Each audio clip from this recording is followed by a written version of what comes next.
사이다 무비튼. 아직도 그 일을 떠올리면 상처가 옥신거립니다.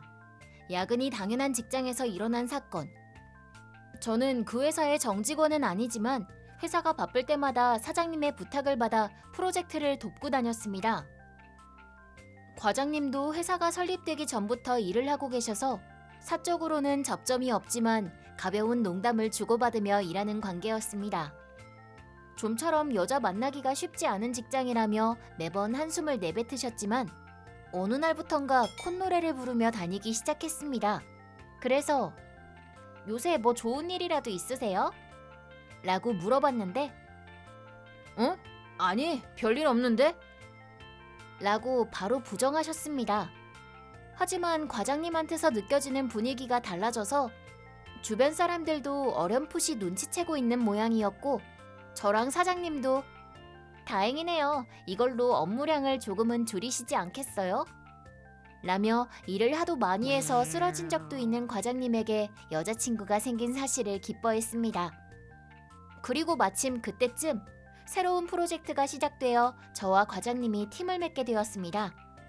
꽤 손이 가는 일이라서 직장에서 밤을 지새우며 일을 하거나 회의를 위해 아침 일찍 약속을 잡고 아침밥을 먹어가며 일 얘기를 하는 등 거의 하루 종일 과장님과 보내는 꼴이 되었습니다. 여자친구분이 외롭다고 안 해요? 잘 좀 챙겨주시는 게 좋을걸요. 뭐 프로젝트 끝나면 휴가 내고 여행이라도 다녀올까 생각 중이야. 근데 너 그걸 어떻게 알고 있냐?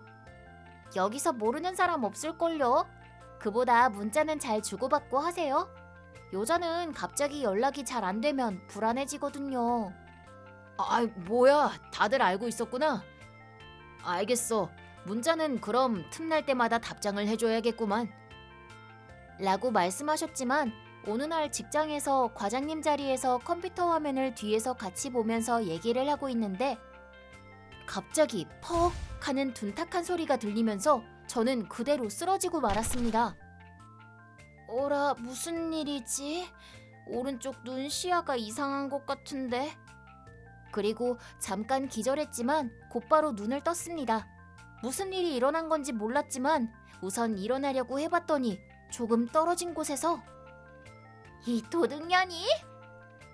라며 누군가 소리를 지르는 게 들렸습니다. 저는 오른쪽으로 머리를 기울인 채로 머리가 무거운 듯한 느낌을 받으며 일어섰습니다.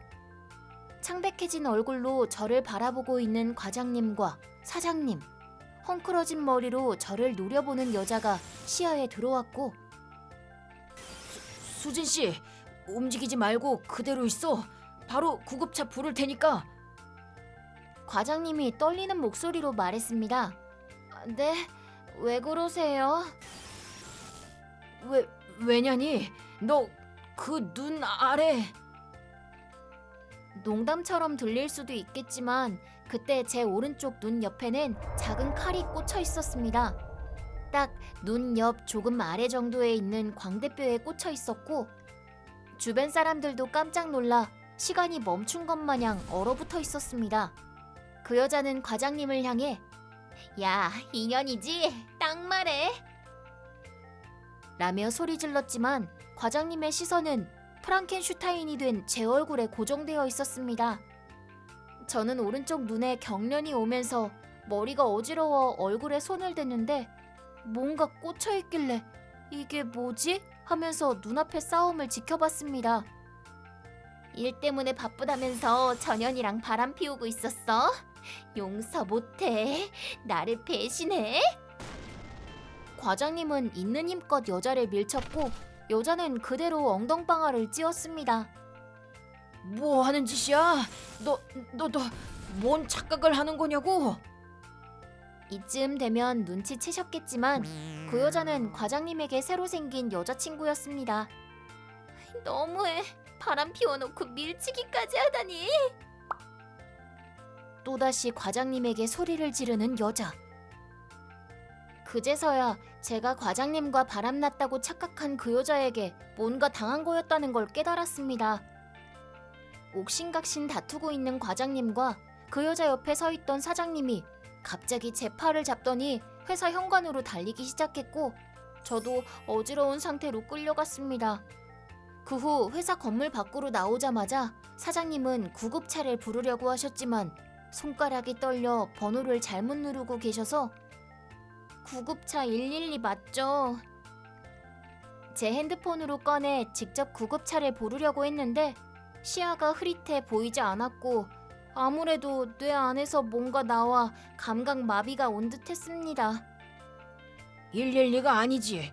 그건 경찰이고 구급차를 먼저 불러야 돼.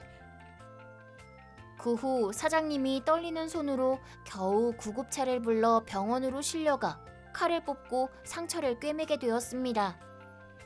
다행히 칼은 뼈에서 멈춰 신경에도 딱히 문제는 없었습니다.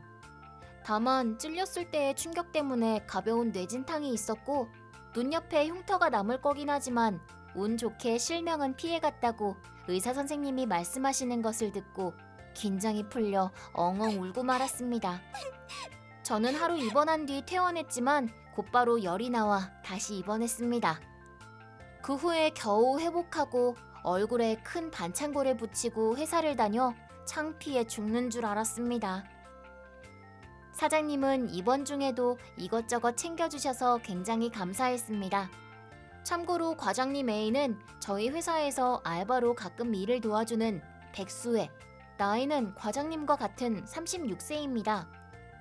첫인상이 어른스럽고 청초한 분위기여서 과장님이 먼저 호감을 느꼈고 적극적으로 말을 걸다가 사귀게 되었다고 합니다. 하지만 알고 보니 난폭한 성격이었고 오랜만에 알바하러 온 당일에 제가 과장님 바로 옆에서 얘기하고 있는 모습을 보고 과장님 모니터에 보호 필름이 붙어 있어서 잘 안 보였기 때문에 순간적으로 열받아서 저를 찌른 거라고 합니다. 하지만 그런 핑계를 대봤자 피해자에게 있어서는 상관없는 일이라 저는 피해 신고서를 제출했고 그녀의 부모님이 사과하러 찾아오셨습니다. 제 자식이 조금 마음이 여리고 자제력이 부족해서 그렇지 악의는 없었습니다. 부디 선처해 주세요. 부탁드립니다. 고소라도 당하면 저희 아이 이번에야말로 교도소 들어가게 생겼어요. 그럼 저희의 인생도 끝이에요. 라며 부모님은 울면서 호소했습니다. 이번에야말로라니 무슨 말씀이세요?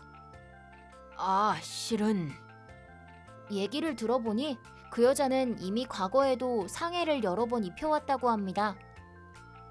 지난번에는 차인 상대 결혼식 당일에 식장에 쳐들어가 테이블 위에 있던 포크를 신부에게 던졌고 그게 신부 얼굴에 스쳐서 상해를 입고 말았다고. 다행히 경상이었고 신부의 의향으로 어찌어찌 식은 끝까지 진행되었지만 이미 축하할 분위기가 아니었고 신부는 얼굴에 상처를 입은 채로 어떻게든 분위기를 다시 살려보려고 노력했지만 결국 어수선한 분위기에서 결혼식을 마쳤다고 합니다. 결과적으로 소중한 결혼식을 망치게 되어 여러 번 교섭한 결과 부모님이 거액의 합의금을 지급하는 걸로 얘기가 마무리되어 실형은 피했다나 뭐라나. 부모님들이 너무 불쌍해서 입이 벌어져 있는데 듣고 있던 제 남편과 아빠가 격분해 다시 난장판이 되었습니다. 결국 우리도 치료비와 합의금을 받고 넘어가기로 했지만 저는 너무나도 충격이 커서 누가 갑자기 눈앞이나 등 뒤에 서면 흠칫 놀라게 되어버렸습니다. 받은 합의금으로 흉터 성형과 트라우마 심리치료도 받아볼까 합니다. 그 후엔 당연하지만 그녀는 알바도 잘렸고 과장님과 헤어지게 되었습니다. 하지만 그 독한 여자는 포기하지 않고 계속 스토킹 중이라고 하더군요. 과장님은 원형 탈모까지 생겨 매일 괴로워 보입니다. 힘내세요. 여자를 보는 눈이 없다고 해야 하나, 운이 없다고 해야 하나? 참 난감하기 그지없습니다. 이번 영상은 어떠셨나요? 재밌게 보셨다면 구독, 좋아요에 댓글까지 달아주시면 감사하겠습니다. 그럼 다음 영상에서 만나요.